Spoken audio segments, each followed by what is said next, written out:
जय हिंद दोस्तों, स्वागत है आपका आपके अपने YouTube channel learning point with Abhishek sir पर। दोस्तों, आप सबके लिए उत्तराखंड APS और यूपी SSC अधीनस्थ के लिए पेड बैच चलाया जा रहा है। तो अगर आप भी इस बैच से जुड़ना चाहते हैं तो आप हमें इस नंबर पर संपर्क कर सकते हैं 7393976701।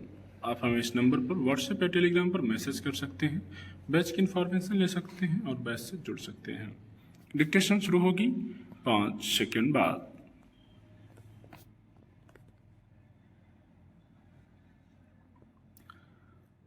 पिछले काफी समय से देश में स्वतंत्र, स्वच्छ और पारदर्शी चुनाव के लिए लगातार आवाज उठाई जाती रही है।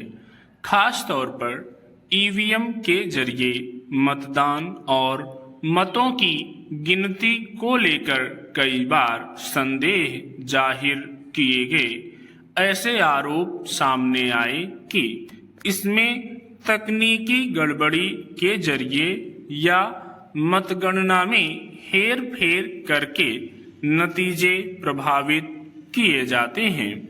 विडंबना यह है कि जब भी इस तरह के सवाल उठाए जाते हैं तो आमतौर पर उन्हें निराधार मानकर खारिज कर दिया जाता है। दलील यह होती है कि जो उम्मीदवार हारता है केवल उसे ही शिकायत होती है।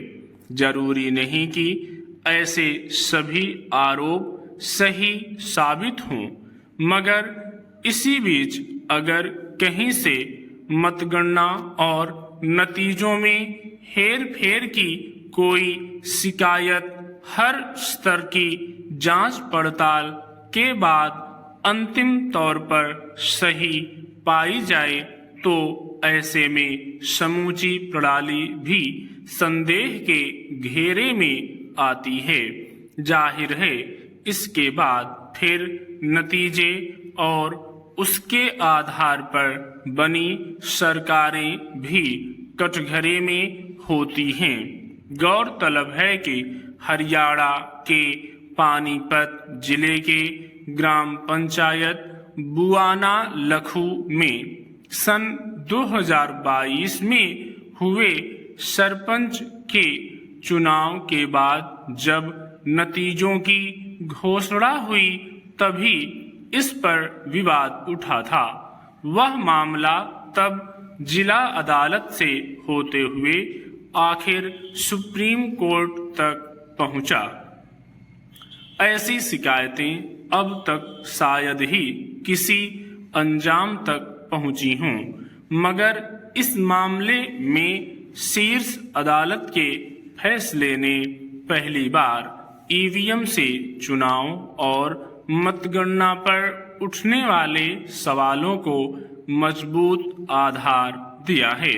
दरअसल इस मामले में अदालत ने खुद EVM मंगवाकर अपनी निगरानी में मतों की फिर से गिनती करवाई और पहले के नतीजे से अलग परिणाम घोषित किया। इसमें परिणाम पलट गया और पहले हार चुके प्रत्याशी को सरपंच बनाया गया। जाहिर है शीर्ष अदालत की इस कवायद के बाद अब EVM के जरिए डाले गए मत और उसकी गिनती से लेकर किसी प्रत्याशी की जीत हार की घोषणा तक की समूची प्रक्रिया की पारदर्शिता पर अगर सवाल उठते हैं तो उसे बेमानी या निराधार घोषित कर पाना मुश्किल होगा। इस पूरे मामले से यह भी जाहिर होता है कि किसी चुनाव की पूरी प्रक्रिया से जुड़े सभी दस्तावेजों को सुरक्षित रखना बेहद जरूरी है ताकि विवाद की स्थिति में उनकी जांच हो और सारे संदेह दूर किए जाएं। इसलिए यह महत्वपूर्ण है कि रिश्तों के बीच इस मौन और संवादहीनता को पनपने ही नहीं दिया जाए। रिश्तों में मौन अक्सर गलतफहमियों, अनकहे दर्द या अहंकार के कारण पनपता है। जब संवाद रुकता है तो रिश्तों में दूरी बढ़ती जाती है।